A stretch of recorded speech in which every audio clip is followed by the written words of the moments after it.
Hello everyone, good morning, welcome to my channel Piyali's lifestyle. তো দেখতেই পাচ্ছ সবাই মিলে ভোর 5:30 নাগাদ আমরা বেরিয়ে পড়েছি। আশা করি তোমরা বুঝেই গেছো থাম্বনেল অ্যান্ড টাইটেল দেখে যে আমরা সবাই মিলে কোথায় যাচ্ছি। আর এই হচ্ছে তোজো ভাই, যার জন্য সবাই মিলে বেরিয়ে পড়েছি বাবা মহাদেবের কাছে। যেহেতু ছোটবেলায় তোজো ভাইয়ের জন্য তোজো ভাইয়ের মা একটা মানসিক করেছিলেন বাবা মহাদেবের কাছে। তারপরে সবাই মিলে বাস থেকে নেমে তারপরে টোটো করে চলে আসলাম ফেরিঘাট।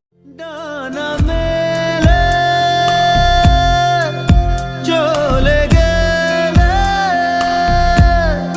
ছুঁয়ে দিলাম যেই ছায়া তোমার। তারপরে আমরা ফেরিঘাট থেকে ফাইনালি শেওড়াফুলি ঘাটে চলে আসলাম। তারপরে শেওড়াফুলি ঘাট থেকে 5 মিনিট হাঁটলেই শেওড়াফুলি স্টেশন।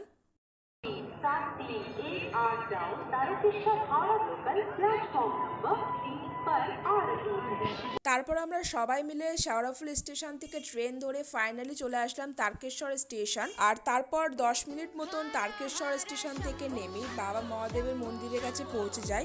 আর তোমাদেরকে আমাদের হোটেলটা দেখানো হয়নি, যেহেতু মন্দির বন্ধ হয়ে যাবে বলেছিল, ওই জন্য তাড়াতাড়ি করে দুধপুকুর থেকে স্নান করেই আমরা রওনা দিয়ে দিয়েছি বাবার কাছে পুজো দিতে। আর এদিকে দেখতেই পাচ্ছ মাসির হাতে বাবার মহাদেবের প্রসাদ, মানে যেহেতু আমাদের পুজো দেওয়া কমপ্লিট হয়ে গেছে।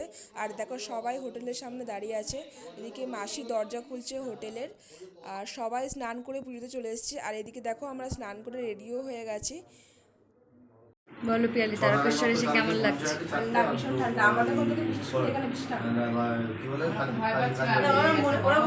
গরমের কথা ঠান্ডা বলছে না,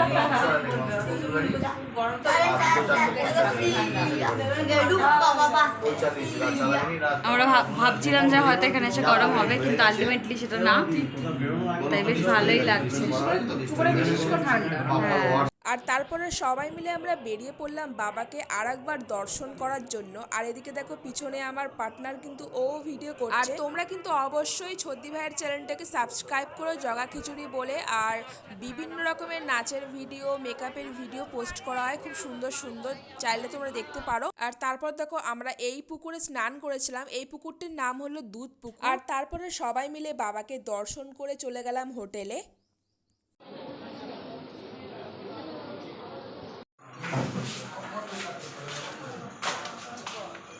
কোথায় যাচ্ছি আমরা?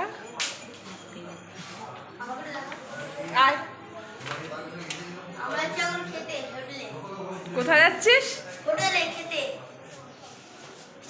চলো তাহলে যাওয়া যাক।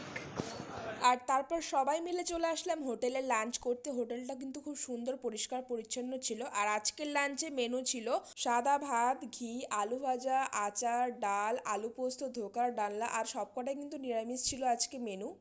বলো কেমন লাগছে? তখন মতো।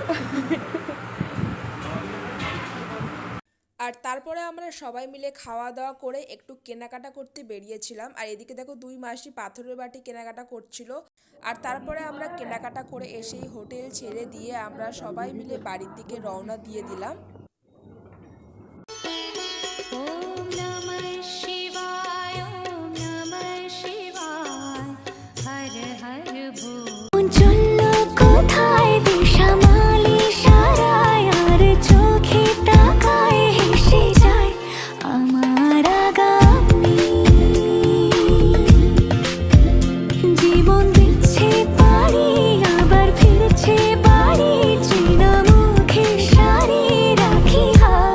ওই হাতে